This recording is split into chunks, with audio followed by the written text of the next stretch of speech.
What is up, everybody? Welcome to DFS by the Numbers. This is my betting breakdown video for UFC Vegas 78. We have Vicente Luque going against Rafael dos Anjos. I need all the wins, yeah. All that and all that is. You better move, you might get knocked out. Knocked out. You better move, you might get knocked out. Knocked out. You better move, you might get knocked out. Knocked out. And we are back for another betting breakdown video this week, breaking down UFC Vegas 78 with a 13-fight card. And yeah, I'll be honest with you guys, I debated, not coming on here and even making a video this week because quite frankly, I just don't have a ton to talk about. I mean, this has to be the sketchiest card I've ever seen in my life. I mean, you can make a case for pretty much every single underdog. I mean, people are out there this week betting JP Bays and Jamie Pickett. I mean, if that tells you anything, I mean, this card is just as sketchy as it gets.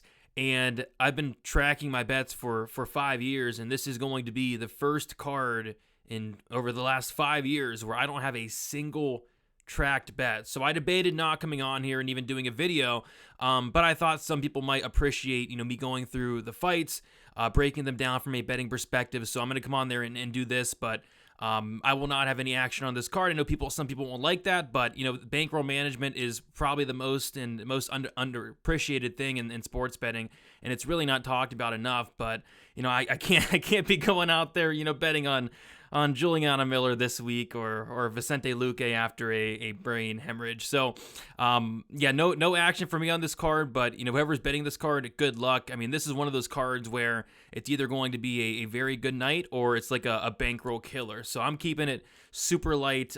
Before we get started and get into everything, if you guys can please leave a like on the video, subscribe to the channel if you have not already. Going to be breaking these fights down from a betting perspective here. I actually already have 2 big bets for UFC 292, so I'm already liking next week better. I moved on to 292. I've taped 8 out of the 11 or 12 fights on the card thus far. But yeah, we'll talk to this card. We'll see if any spots stick out. If I do add anything, which I really don't think I will, I'll be posting it in the comments, and I'll put it as my pinned comment down there. But let's get into it.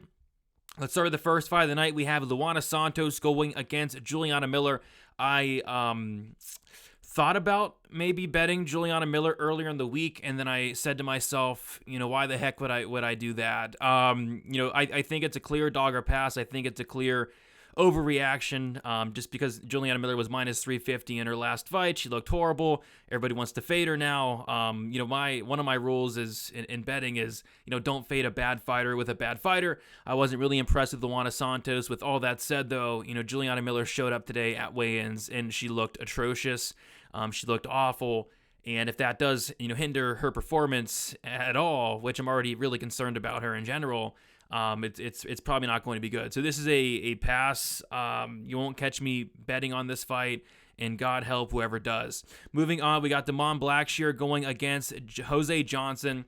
So this is interesting. So I taped this fight super early when it first got announced, and I taped it. I looked at the line, and it was like Damon Blackshear minus 300, minus 310. I'm like, oh yeah, that seems about right. And then throughout the next couple of days, I mean, money just pours in on Jose Johnson and Damon Blackshear sitting at minus 170. You go on Twitter, everybody's like putting a ton of money on Damon Blackshear. The line's not moving. And then all of a sudden, in the last 24 hours, this Blackshear line has just got crushed. Blackshear is all the way back to minus 300 at this point. I'm looking at it right now, minus 290. At that point, I don't have a ton of interest. If you got in at minus 170, you did your job. Even I was quite tempted on playing Blackshear, and I was actually about to play Blackshear around minus 170. Didn't quite get there, waited a little bit too long. The next day, the line's completely gone. I don't know whether Blackshear finishes Jose Johnson. I was thinking maybe he does finish Johnson, but, Johnson came in and looked in incredible shape. Like, Johnson is a huge bantamweight. I was actually concerned that Johnson might miss weight, but he came in great shape. He came in, he was one of the first guys to weigh in, so I'm kind of feeling like Jose Johnson was actually preparing for maybe a short notice fight, and this is an opportunity for him here. So, with that said, I don't love Blackshear at minus 300, but I think he goes out there and wins this fight. No props really stick out to me on this one. Next, we got Jacqueline Amari going against Montserrat Ruiz. And I mean, I like Amari here. The problem is, Amari inside the distance is minus 155 to minus 160. Amari by sub is currently sitting at minus like 150, like that's kind of ridiculous for a strawweight fight, but I think that's how she wins. I think she wins in the first round. If this fight does reach the second round, I'll actually be looking at it from a live betting perspective because Amari looked like horrible. In her last fight against Sam Hughes, it was the first time she ever went to the second round. She looked terrible. So I'll be looking at maybe live betting Ruiz, but I think it ends in the first round. But I mean, these prop numbers on Amari are just awful. I mean, do you want to lay? I think I saw Amari round 1 like plus 110. I mean, for a strawweight, like even Tatiana Suarez, I don't even think she was plus 110 to finish in the first round last week against Jessica Andrade. So it's a spot where I think the books are more than onto it, and I would tread very lightly laying this anywhere near this price tag on some of these Amari props. But I think Amari first round sub is probably most likely scenario. Moving on, we got Martin Buday going against Josh Parisian. My goodness. Should be a Martin Buday win here. I think he has a lot more ways to win. I just don't trust Martin Buday, quite frankly. I think if Martin Buday wrestled, he looks minus 1,000 here. Josh Parisian's takedown defense and ground game is horrible. Once he gets taken down, he can't get up. We saw Dontel Mays dominate this guy on the mat. The problem with Martin Buday is he's shot in a massive 0 takedowns in the UFC. 0. The guy's a brown belt. The guy has good ground and pound. I've seen it outside the UFC, but inside the UFC, Martin Buday has shown no interest in getting the fight down to the mat. Martin Buday can make this look easy if he goes for takedowns. The problem is he hasn't done that, so how can I trust him to do that? Could he still go out there and cage push Parisian for 15 minutes? Yeah, that probably happens, and he probably wins. But if he goes out there and strikes at range with Parisian, he could lose this fight. I want nothing to do with Martin Buday at minus 200. I mean, no way. If I knew he would wrestle, sure, absolutely, minus 200 would be a steal. But if he doesn't shoot a takedown, I mean, this could get very greasy. I know people are all over the fight goes and the over, and I think that probably does hit because I think Parisian does push him against the cage for 15 minutes. But I'll tell you right now, if Buday gets a takedown, the fight is over. I mean, he is finishing Josh Parisian. We saw Dontel Mays finish Josh Parisian on the mat. So sloppy, greasy, heavyweight fight. I want nothing to do with it. Next, we got Francis Marshall going against Isaac Dalgarian. I actually considered betting the under here in this matchup, but this is another sketchy fight. This is a fight where we literally know nothing about Isaac Dalgarian. I've had people all week tell me Isaac Dalgarian's the real deal. He looks so good. Yeah, he looks really good, but who's he facing? Francis Marshall would go out there and finish these guys in 2 minutes or less as well. So this is going to be the first test of Isaac Dalgarian's career. This is going to be the first time we see him past half of a first round. And what is he going to look like? For all I know, this guy Dalgarian could have incredible cardio, incredible striking, or he could have terrible cardio or terrible striking. I haven't seen this guy throw one punch on the feet. So I just know nothing about, Dalgarian. And I think we're going to learn a lot. I feel like this is a fight to take notes on Dalgarian. I leaned the under. It got smashed. So at this point, I don't have a ton of interest. And another reason I kind of passed on the under is the fact that neither guy has ever been finished in their careers. Francis Marshall, next level tough. And Dalgarian, I don't know if he's tough or not, but he hasn't been finished nonetheless. So it's another pass for me. I would really tread light. Like, there's a lot of sketchy fights on this card, and that's another reason I have bets on this card. But this is a fight where I would really, really tread lightly because it's kind of a shot in the dark whichever way you're going. But, I mean, I'm going to lean Francis Marshall just because we know more about him, a lot more about him. Moving on, we got Terrence McKinney going against Mike Breeden. I remember the good old days. I remember getting a Terrence McKinney under 2.5 rounds when he fought Farazayam. About a pick 'em. 2.5 rounds at a pick 'em for a McKinney fight.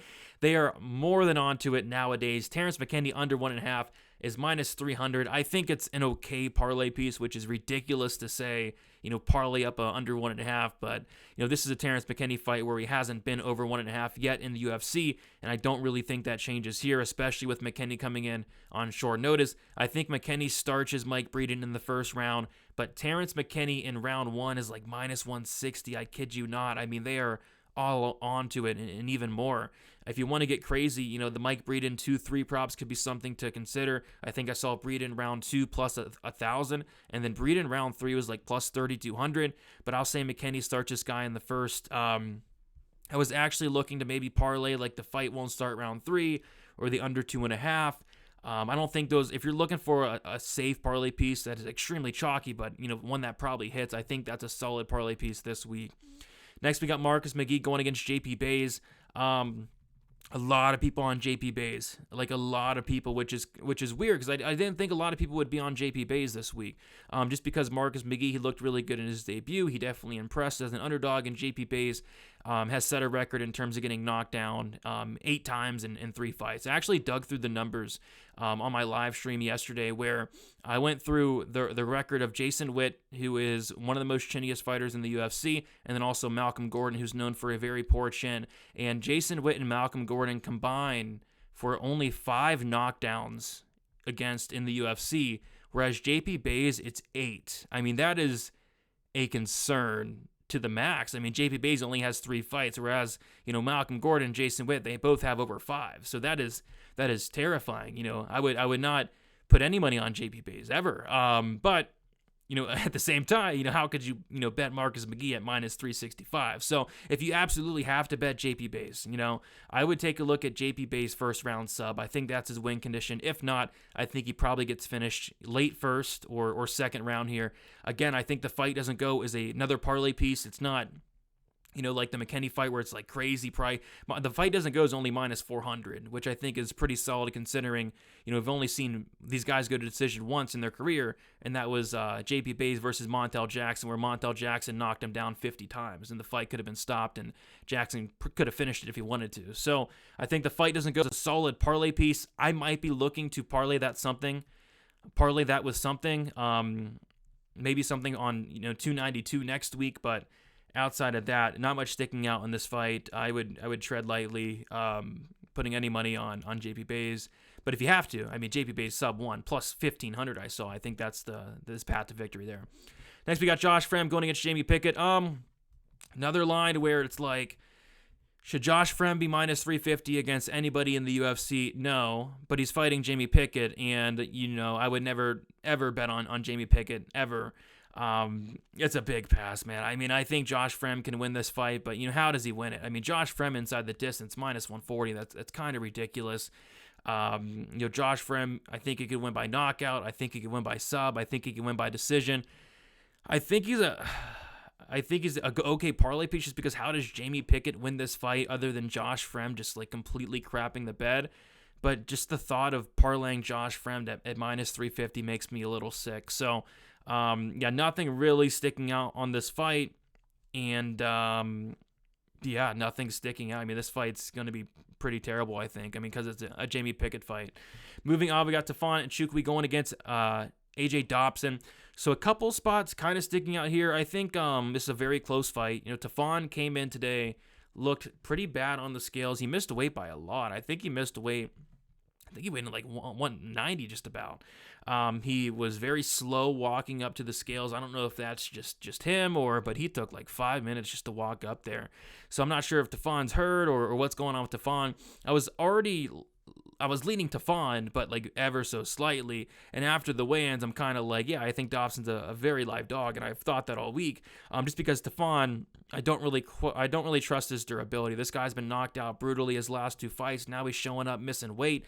Not sure what's going on with Tafon. I think we have a very live dog on our hands with AJ Dobson. I considered the Dobson finish only. It was sitting at plus money earlier in the week. That is no longer there. I wish I would have hopped on. Now it's around minus 115, minus 120. I think the Dobson finish only is not the worst look in the world.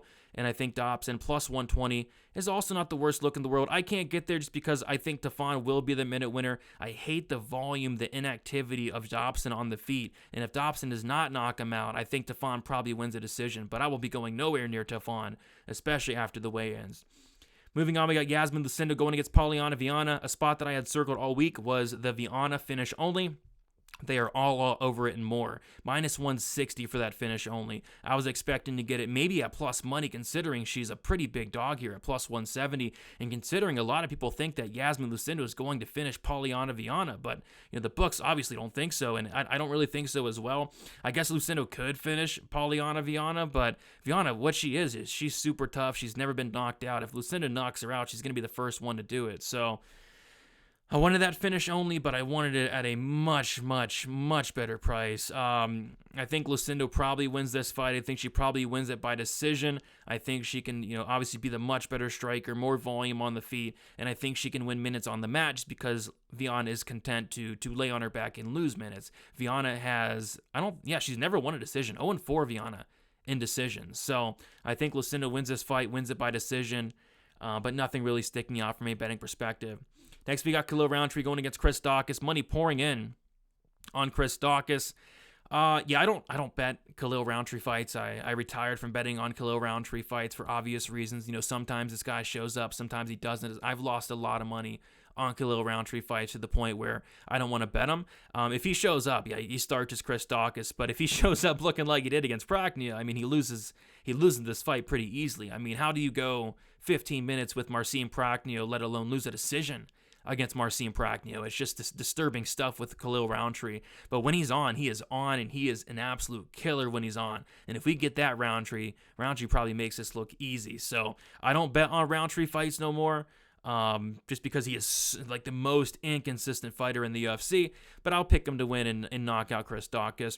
The under 1.5 was something I was looking at earlier in the week, but it is juiced big time. I think it's like close to minus 200. Next, we got Hakeem Dawodu going against Cub Swanson. We got Hakeem Dawodu minus 220. Cub Swanson is plus 185. One spot that I had circled all week was a shot on maybe Dawodu inside the distance or by knockout. But come to find out, Hakeem Dawodu inside the distance is like plus 110, plus 120, which is kind of ridiculous considering that's kind of a hot take because Hakeem has not really finished anybody in the UFC. He has one finish in the UFC, was late third round. Is he going to finish Cub Swanson? I think he could if it turns out Cub Swanson is on his way out, kind of like I think. But I need a much better price to play any, Hakeem Dawodu finish props here. Plus 120, plus 110 is just not going to cut it for me. Like I said, I feel like that's a hot take, and I'm not getting hot take money for it. So it's a pass. I don't like Cub Swanson's chance to win this fight. I think Hakeem gets it done, whether it is by decision or knockout. I think Hakeem gets his hand raised. Then we got Rafael dos Anjos going against Vicente Luque on a card where we have so many sketchy fights. We have the Juliana Miller fight. We have Khalil Roundtree on the card. We have the Dobson and Chukwi fight. We have the Pickett. We have a lot of sketchy fights on this card. The Francis Marshall Dogarian fight. On a card where we have a lot of sketchy fights, this has to be the sketchiest for me, just because on both sides you have narrative things. You have Rafael dos Anjos, who's super small for the weight class, 5'8" at welterweight, right? You have Vicente Luque, the whole brain hemorrhage, the brain bleed. Narrative aside, I lean Luque, I suppose. But yeah, he could get controlled here. He could get taken down. He could even get his back taken. One thing I didn't like in the Bilal Muhammad fight was Luque was giving up his back every single chance he got. And if he does that against RDA, he's going to get controlled and maybe even subbed. So I do lean towards Luque eventually finding the chin at some point in this fight against RDA. I was leaning the potential finish-only prop for Vicente Luque, which is around minus 175. But with the whole narrative, the whole brain bleed, the whole Luque taking a ton of damage, like what is Luque going to show up looking like, on fight day? Are we going to see the same Luque, or has Luque taken so much damage? Because he really has. This guy's been in a war every single fight he's been in. Luque is in a war. So it's a fight that I just don't want nothing to do with. That's it. I'm sorry, guys. I tried to break it down as best as possible. I tried to talk about some spots that stick out, but I'd be lying and said I'd be lying if I said I want to put any money on this card. What is going on? People are out there betting JP Bays this week. Oh my gosh. Yeah, I think I'm gonna move on to 292. I have taped like 90% of the card for next week. I already have 2 big bets for 292. Already 5 units deep. And here's why I'm not betting on this card. Every week this year where I've said I hate this card from a betting perspective, and then I forced bets because I feel like I have to because I'm a content creator. I forced bets on a crappy card with a lot of sketchy spots. Every time I've done that, I've lost money. So why lose money? We have a card every single week. For the most part this year, we're in the mix of like a 17-week stretch. So I can't find one spot I feel comfortable enough to part ways with my money on this card. So good luck to everybody that's betting it. I know everybody is, and that's fine. Just, bankroll management's key. Best of luck. Don't try not to give me too much crap for all the passing. I know some people won't like it, but maybe some people will maybe appreciate some good bankroll management here. But yeah, I was considering not even doing a video, but I thought I'd break it down for you guys. So leave a like on your way out, subscribe to the channel. I'll be live on Saturday fight day, 1 o'clock Eastern time for some best bet. And yeah, check me out there. Other than that, looking forward to UFC 292 next week. I'll be getting out some early content. Hopefully, I'm almost done taping the card. And then, of course, some Dana White's Contender Series week 2 as well. I'm already 2 out of 5 fights on that card as well. So really, really ahead. So yeah, good fights coming up. Best of luck, everybody. And stay safe. And don't bet Juliana Miller. All right. See you guys.